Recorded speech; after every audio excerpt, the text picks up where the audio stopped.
Howdy folks, Rustic Rifleman here again today. Today I'm going to talk about one of my shotguns, my favorites, and it's an Ithaca Model 37 pump gun. Now Ithaca 37's been around for a long time. They're actually based on the original Remington idea. This is a newer model. It is 3-inch chambered.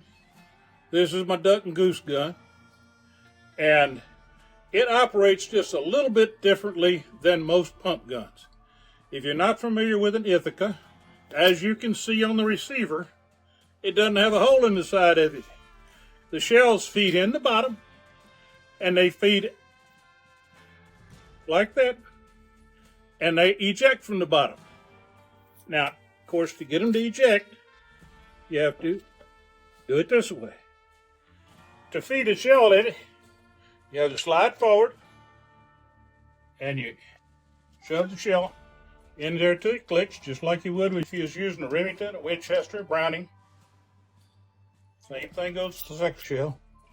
Now you reach over here to your slide release, press the slide release, feed the shell in. Now it should fire.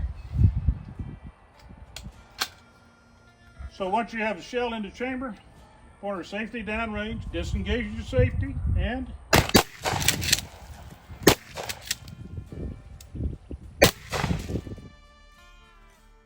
that's how it works. The Ithaca 37, great gun. If you get a chance to pick one up, give it a try. I think you'll like it if you're into pump guns. If you don't like pump guns, there's nothing I can do to make you like them. Well, appreciate you watching the video. See you soon.